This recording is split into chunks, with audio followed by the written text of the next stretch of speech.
Welcome to all the devotees in today's session of the Secrets of Bhagavad-Gita.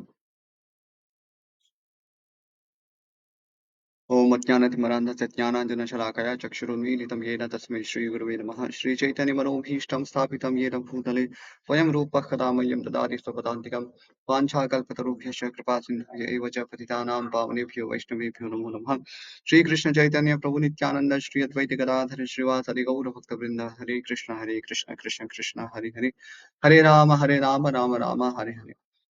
So today we are going to discuss Bhagavad Gita chapter 2, text number 35.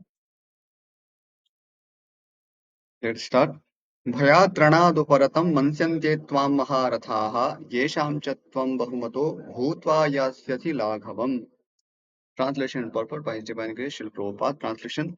The great generals who have highly esteemed your name and fame will think that you have left the battlefield here only, and thus they will consider you insignificant.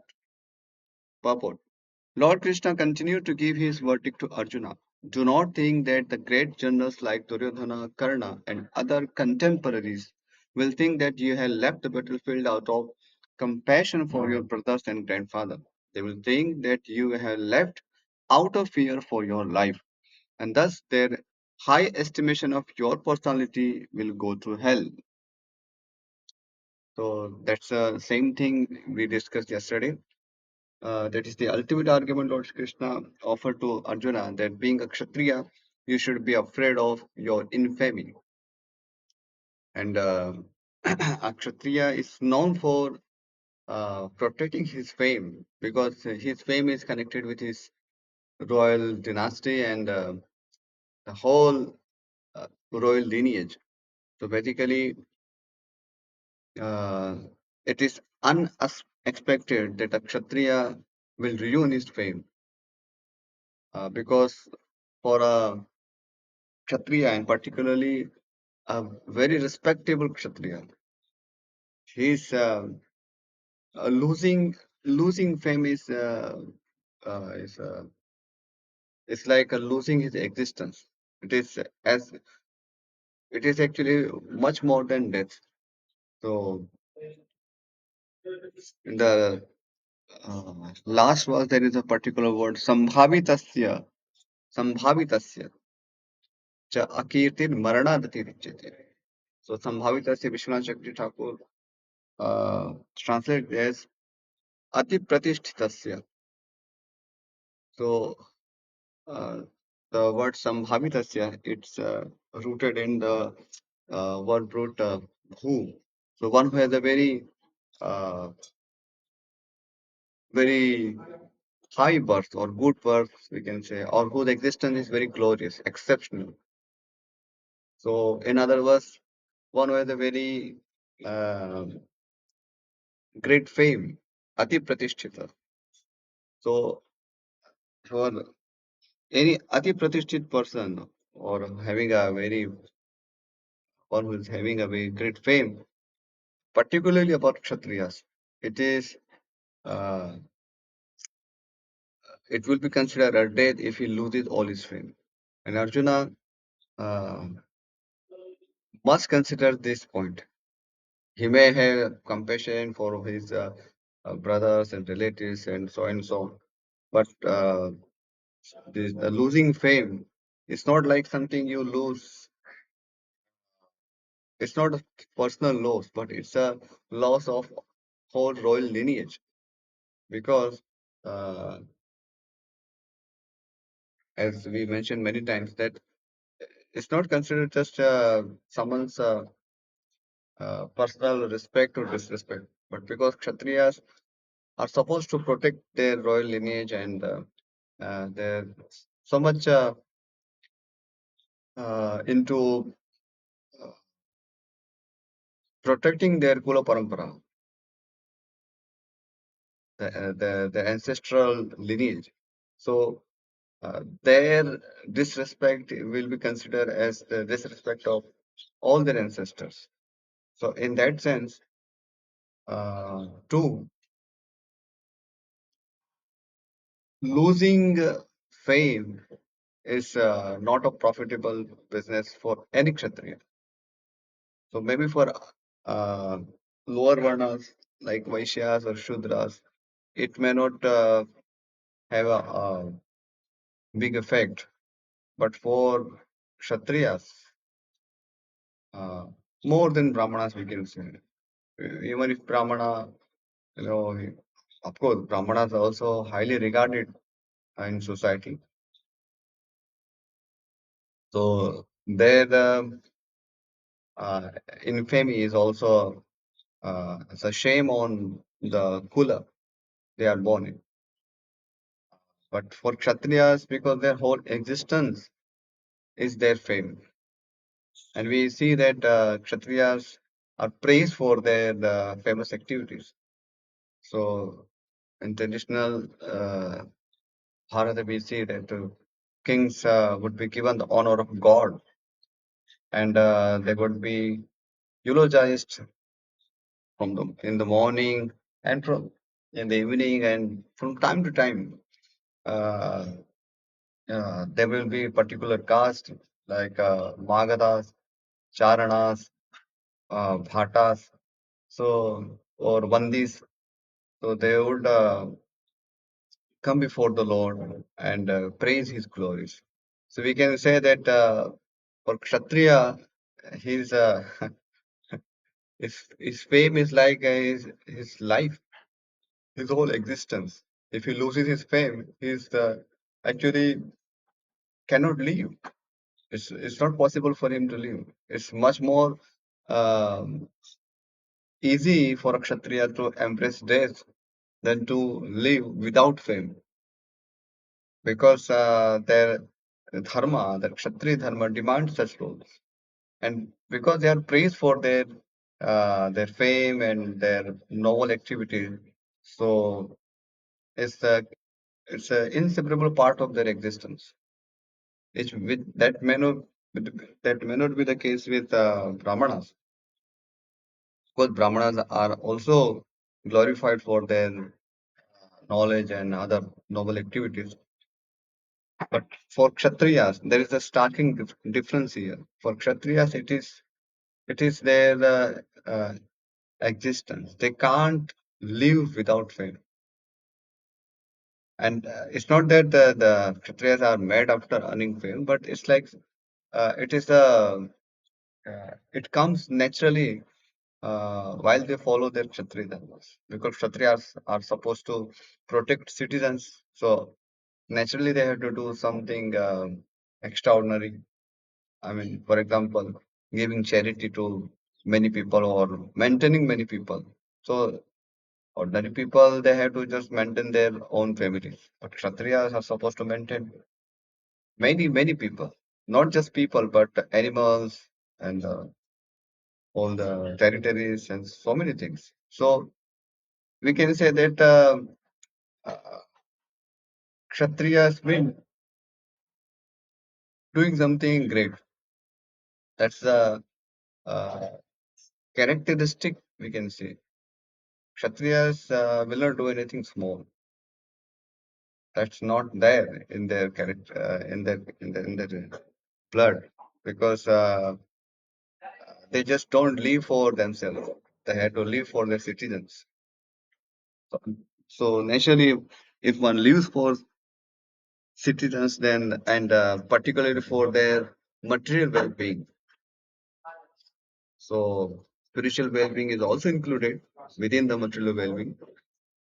But particularly for material well-being, Kshatriyas are trained to guide their citizens how they can live happily and uh, be dharma oriented.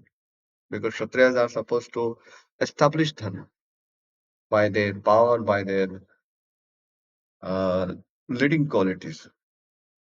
So naturally, they acquire fame.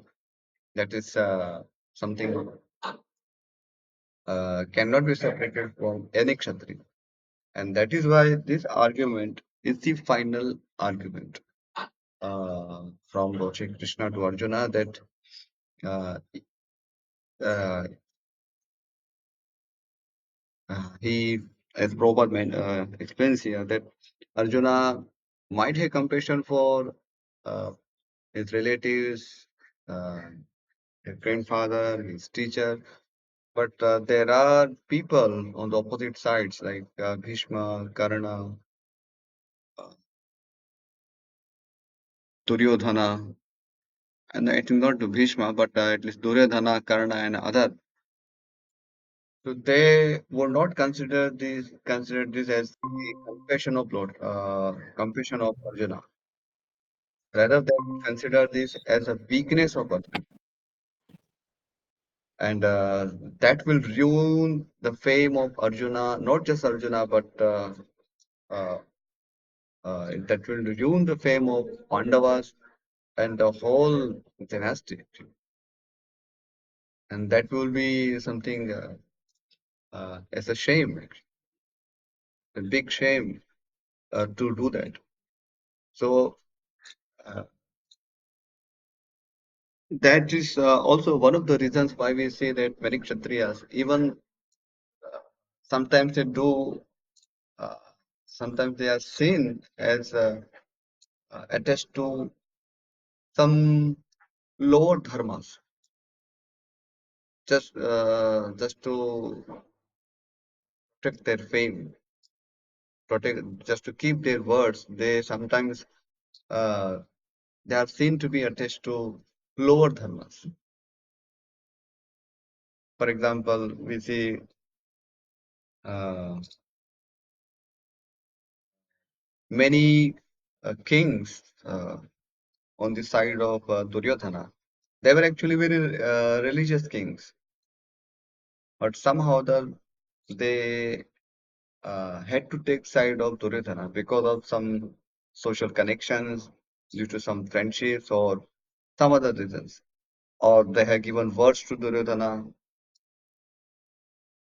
So, for example, Maharaj Shalya, who happened to be the maternal, uh, not maternal, yes, maternal uncle of Nakul Sahadeva, or all Pandavas, we can say.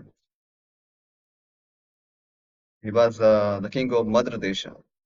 So, naturally, he is a close relative of Pandavas. But because Duryodhana praised him, he supplied him many uh, facilities in his welcome, and somehow the Maharaj Shalya got the impression that it was done by Maharaj Yudhishthira, but it was actually a diplomacy of Duryodhana to win the favor of Maharaj Shalya.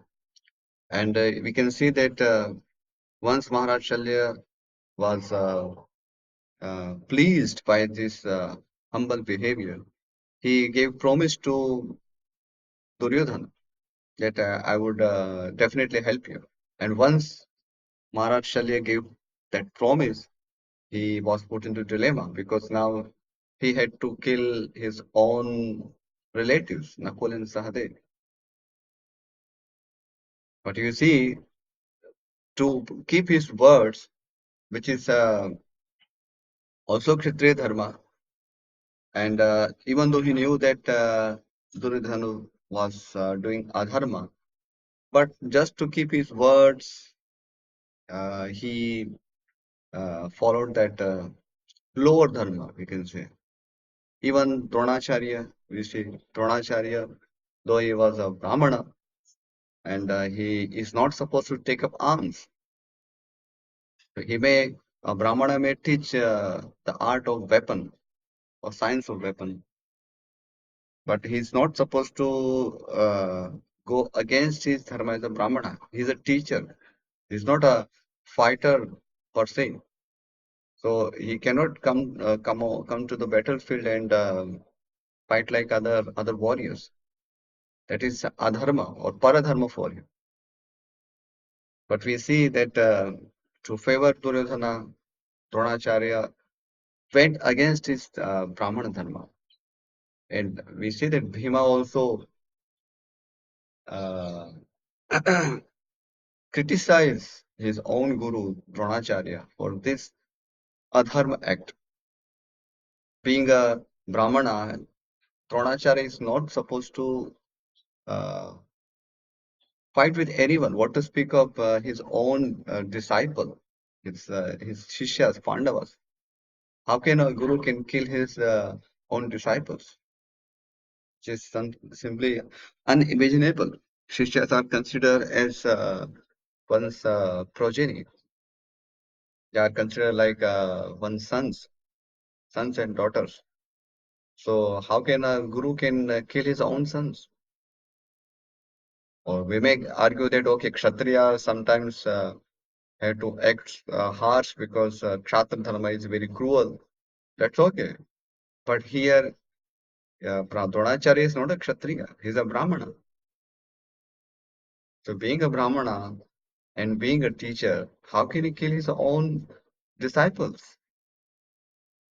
So we see just because Dronacharya got maintenance from Duryodhana, so he gave that reason to support Duryodhana, which was also a dharma, but for very lower dharma.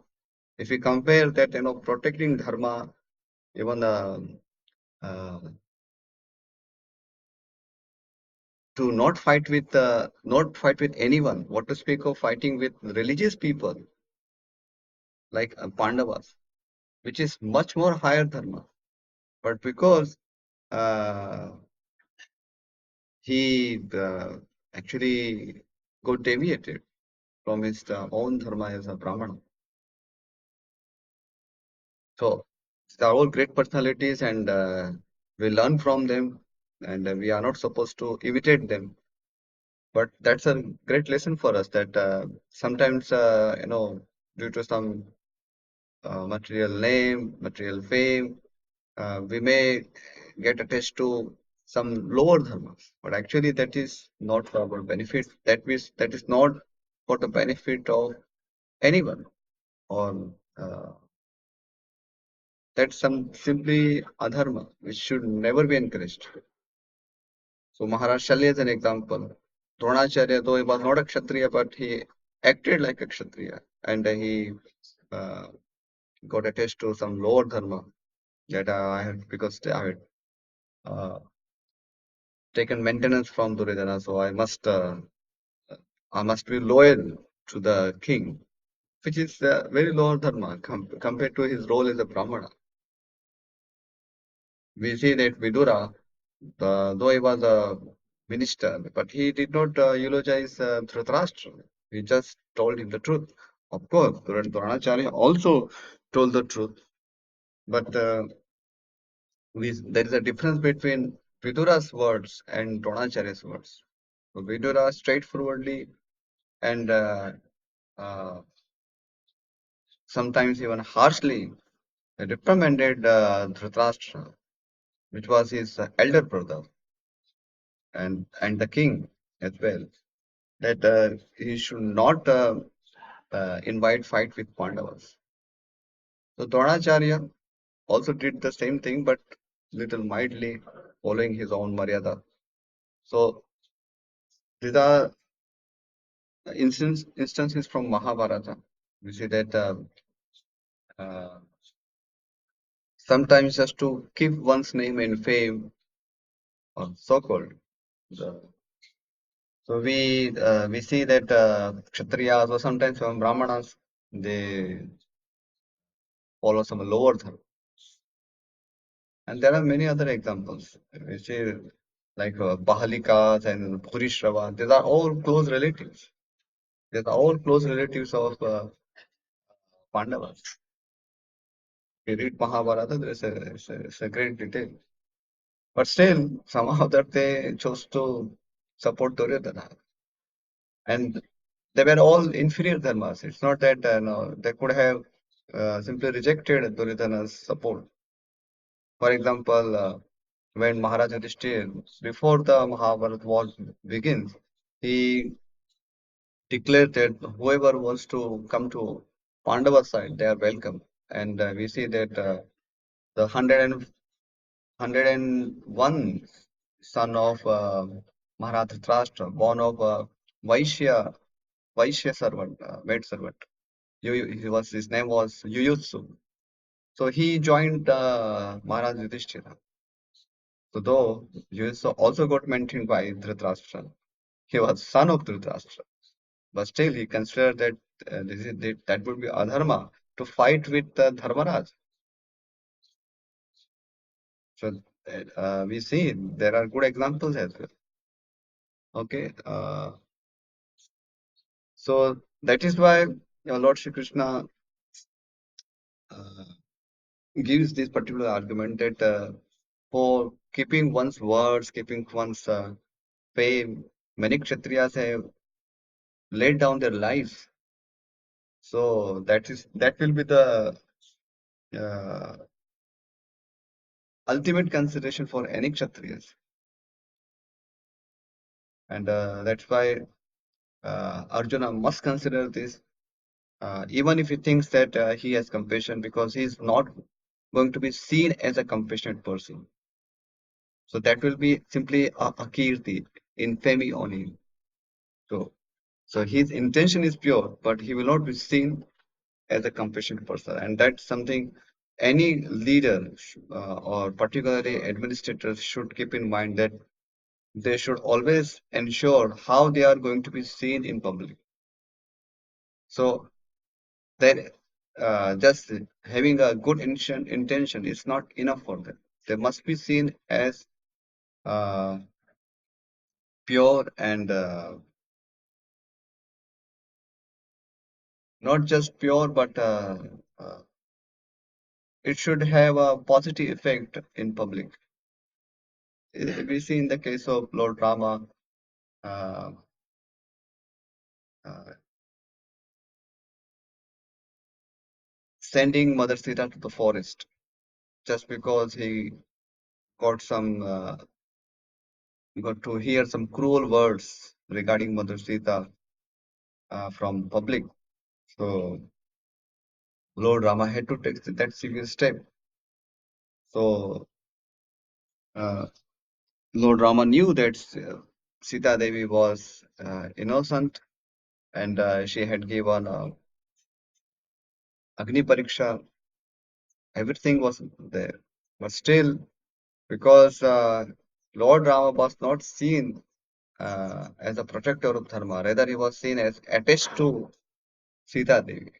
So then, to protect his fame, to protect the fame of his Kula dynasty, Raghuvansha, he had to take that civil step. So we can just imagine that uh, Arjuna, if he must have read Ramayana or heard Ramayana, so he knows that to protect the fame, many Kshatriyas have to take severe, harsh steps. So that's the uh, understanding here. So Arjuna or any Kshatriya for the matter cannot ignore this argument. But we see how Arjuna reacts to this. Okay, I will stop here. If there is any question we can take, or else we'll conclude here. Vidak Pro,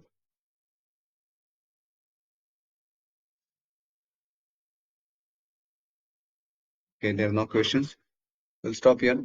वाञ्छा कल्पतरुभ्यश्च कृपा सिन्धुभ्य एव च पतितानां पावनेभ्यो वैष्णवेभ्यो नमो नमः श्रीमद् भगवद गीता की जय श्रील प्रभुपाद की जय हरे Krishna Thank you all for joining the class. Hare Krishna.